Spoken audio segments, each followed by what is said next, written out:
Galera, bom dia. Hoje o missionário acordou com as galinhas. Normalmente eu já acordo cedo, mas hoje, excepcionalmente, eu estou indo direto para Paranapanema, interior de São Paulo. Mais ou menos umas 3 horas e meia de viagem de estrada. Então acordei mais cedo que o normal. Eu acordei o galo, né? Cutuquei o galináceo lá, levanta para cantar. Então estamos indo ministrar a palavra de Deus. E quero aproveitar esse ensejo e bater um papo com você, dividir conhecimento, partilhar das bênçãos. Lembrando que o povo de Deus, ele perece, né, pela ausência do conhecimento. Talvez você esteja reparando aí, pô, Daniel, tá com a blusa verde de novo.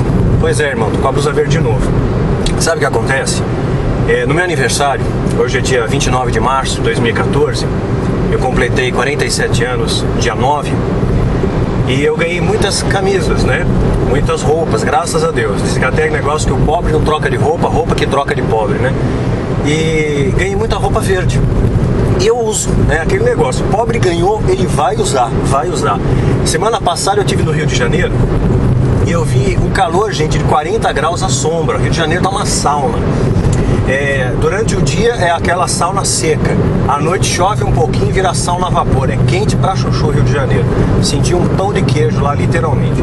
Enfim, eu vi mulheres com bota de couro, né? Ainda com a ponta assim da bota cheia de pele de animal, tudo. É uma bota de frio, né? De cano alto. Mas o que aconteceu? O que você infere? A pessoa ganhou a bota, ganhou, vai usar, né? Então cara, estou usando de novo. Bom, vou trazer a pauta de hoje. Quero emoldurar com um assunto que tem abalado um pouco a opinião pública em São Paulo. No bairro de Higienópolis ocorreu um assassinato bárbaro, onde o corpo da vítima foi esquartejado e partes do seu corpo espalhados pela cidade. E encontraram recentemente a cabeça, um desfecho trágico nessa história, já em estado de putrefação, de decomposição, na Praça da Sé, que é o Marco Zero de São Paulo. Isso fez com que muitas pessoas, inclusive inicialmente até mesmo a polícia, trabalhasse com uma linha de investigação de que poderia ser supostamente um ritual macabro, um ritual satânico envolvendo um sacrifício e, né, porque cortaram as digitais, enfim. Inclusive uma repórter da revista Veja São Paulo entrou em contato comigo para fazer uma breve entrevista por telefone e dissertar a respeito dessa pauta. Eu não sei nem se essa matéria vai pro ar, talvez eu não tenha dado a resposta que eles querem, porque evidentemente a mídia hoje, ela vive, lamentavelmente, vive mais o sensacionalismo. Então quanto mais dramatização você der para uma notícia, mais essa notícia vai vender, né? E o ser humano tem esse lado macabro. Eu andando pela estrada de São Paulo, viajando, quantas vezes eu não vejo acidentes na estrada e eu vejo as pessoas parando, mas eles não param para socorrer, eles param para assistir, né?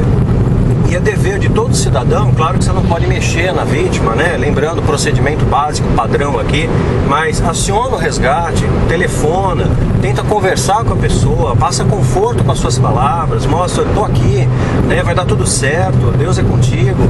Então, sempre que eu posso fazer isso, eu vou fazer, mas eu tenho visto nessa natureza humana, né? Nós temos esse DNA do mal, esse DNA meio macabro dentro do coração humano.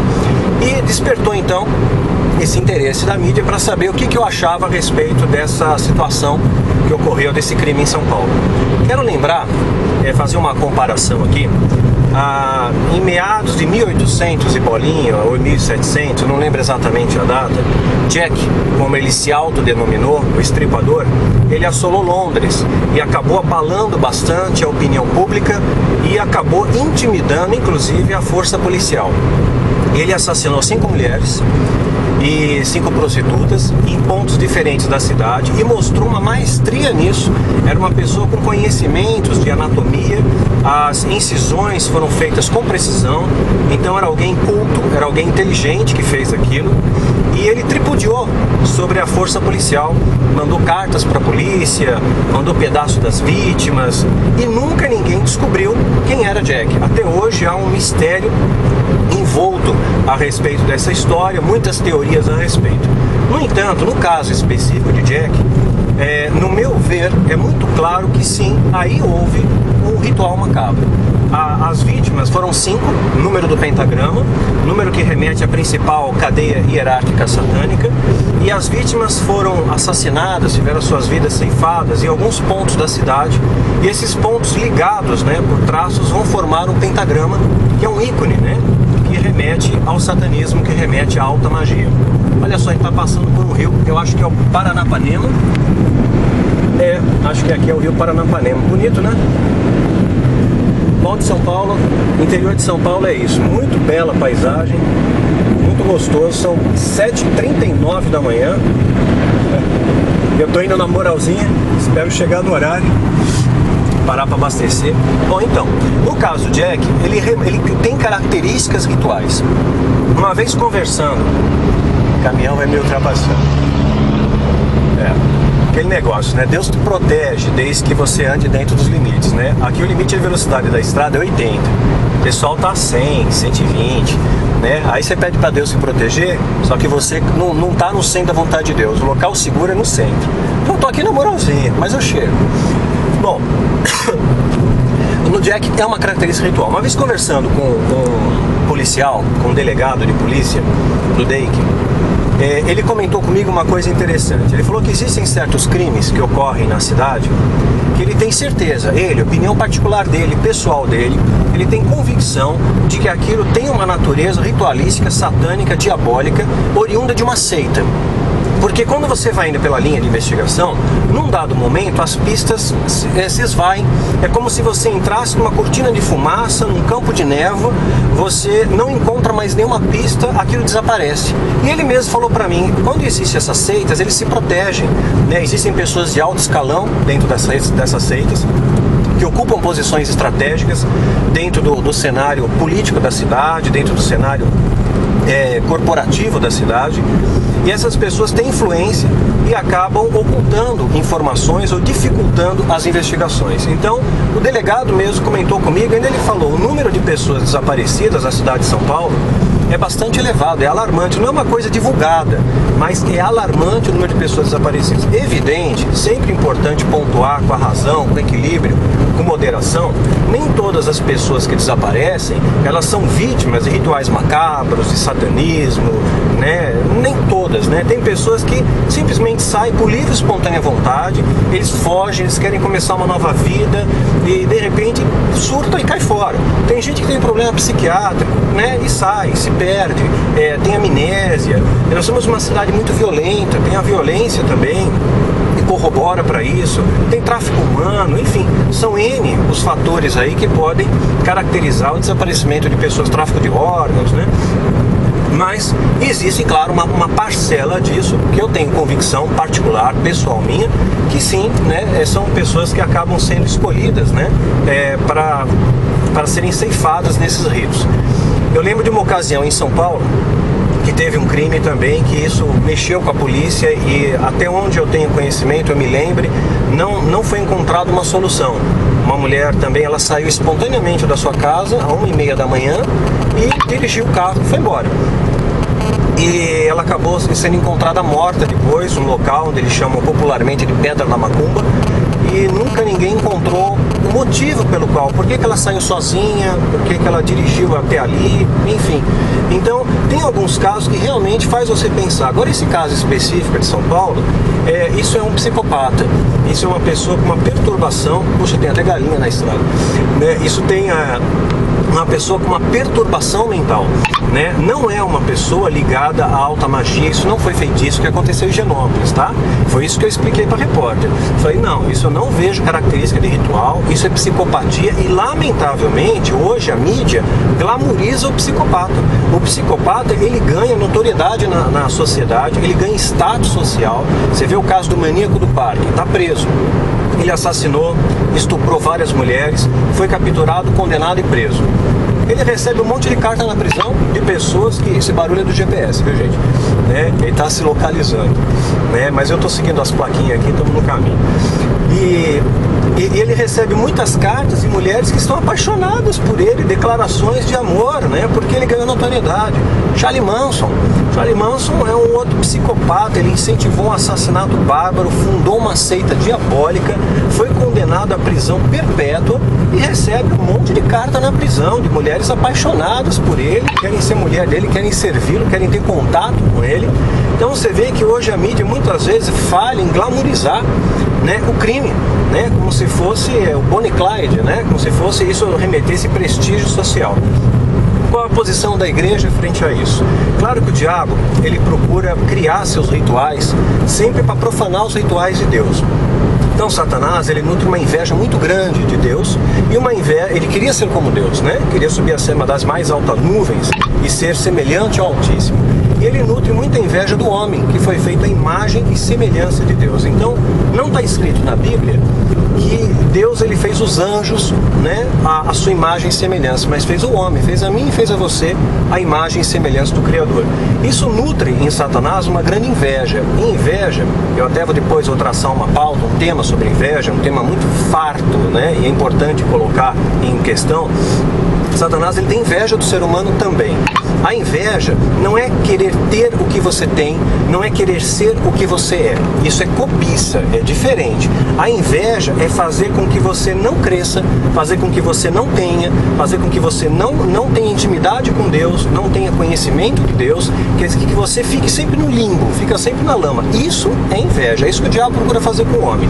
Então os ritos satânicos, eles visam profanar os ritos sagrados de Deus, os ritos divinos. Satanás, tudo que ele faz em base e na profanação.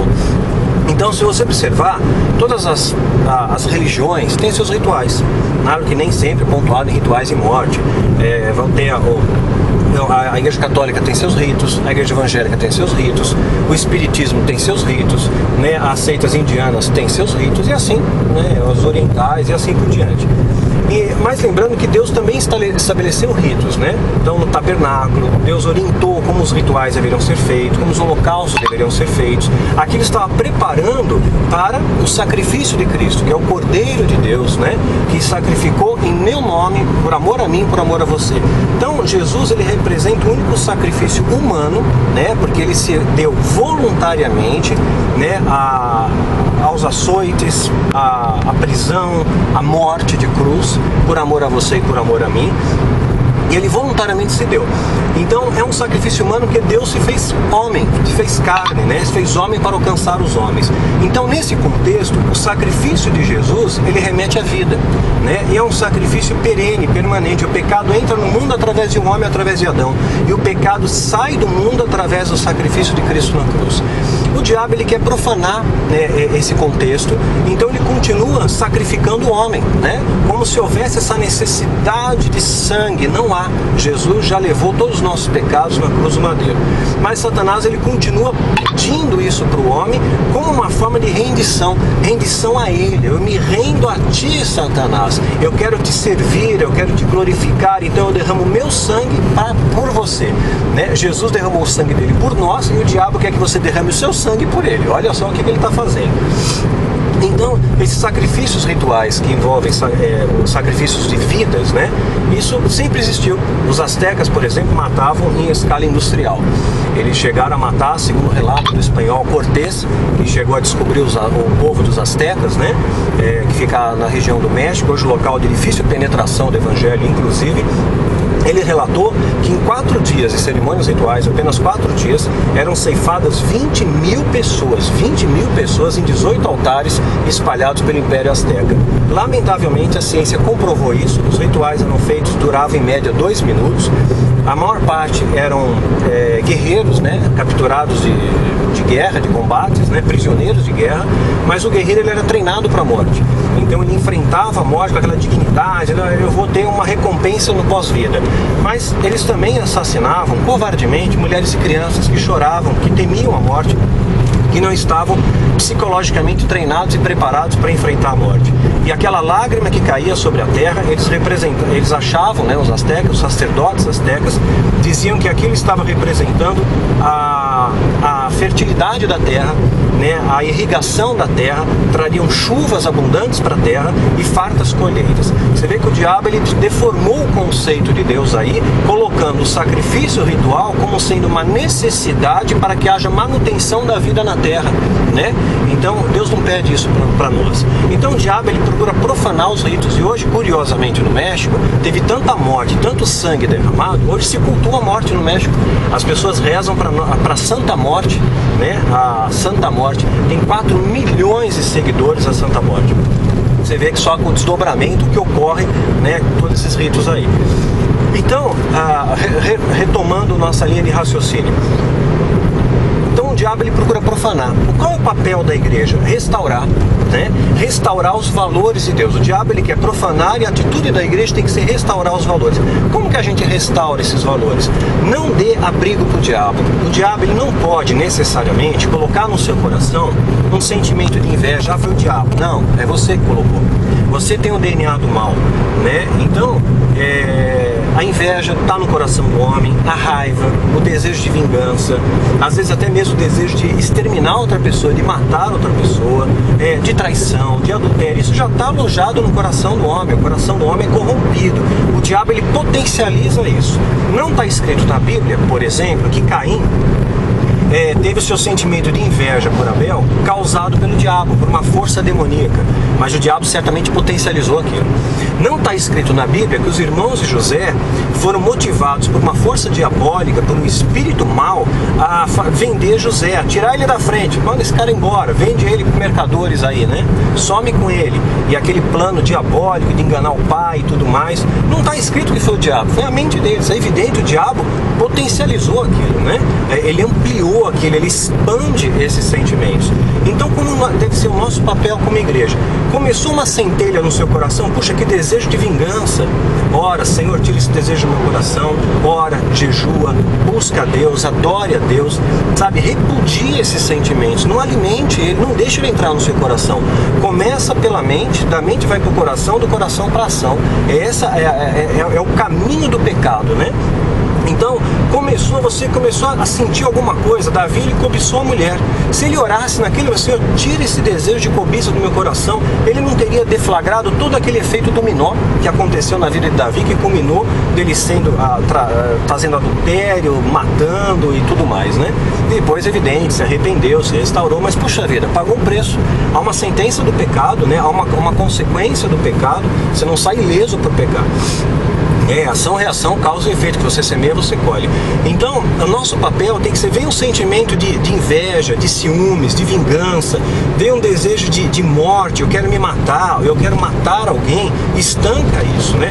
Vem um desejo sexual na sua mente, poxa, que às vezes uma colega do trabalho, da escola, e você já é casado, sabe, de repente, repudia isso. Ora, Senhor, tira isso do meu coração, luta contra isso, oferece resistência ao diabo, e ele fugirá de vós. Se você não oferecer essa resistência, essas forças vão te dominando gradualmente, até que pode chegar no momento que isso pode afetar a sua mente, né? E pode influenciar as suas ações. E você um dia pode cometer um crime, né? Pode chegar a cometer um crime bárbaro, pode chegar a assassinar alguém, pode chegar ao ponto de querer tirar a própria vida, pode chegar ao ponto de se vingar maquiavelicamente de outra pessoa, né? De causar o mal. E o papel da igreja não é causar o mal, é causar o bem, é espalhar o perfume de Cristo sobre a terra. Então, ora, vigia e ora, vigiai e orai sem cessar todos os dias da sua vida, né? Então repudie esses rituais macabros que o diabo coloca na sua mente, que é um ritual macabro. Quando você começa a arquitetar uma vingança, você está planejando um ritual, né? Você está arquitetando um plano diabólico contra uma pessoa, né? Quando você começa a ter inveja e propositalmente, às vezes, de alguém, você começa a querer prejudicá-la ou talvez não ajudá-la, porque também é uma maneira de externar inveja. Nem sempre a inveja quer prejudicar outra pessoa, mas às vezes você tem a chance de ajudar e você não ajuda, deixa a pessoa se estrepar, quero só ver, vou ficar assistindo de picadeiro. É a mesma coisa, é um ritual diabólico, meu irmão. Então o crente, aquele que é lavado no sangue do Cordeiro, ele tem que espalhar as sementes do amor, tem que resgatar os ritos de Deus, né? E quais são os preceitos dos ritos de Deus, entre aspas aqui, né? seria o amor, amar a Deus acima de todas as coisas e amar ao próximo como a ti mesmo. Então faça disso na sua vida um procedimento ritual com amor, né? Procedimento ritual aqui entre aspas, tá? Faça isso um gesto da sua vida, um ato da sua vida. Faça a sua vida valer a pena. Que Jesus possa olhar para você e olhar para mim e dizer, olha, valeu a pena os cravos, os açoites, as humilhações. Vamos fazer valer a pena, né? Vamos caminhar na terra como cidadãos dos céus e exalar o perfume de Cristo e resgatar os valores do Mestre. Então não deixe essas coisas entrar no seu coração, ofereça resistência, lute contra isso, né? E o Senhor vai ser contigo por onde quer que você ande. Que Deus te abençoe e te guarde. Até mais, gente.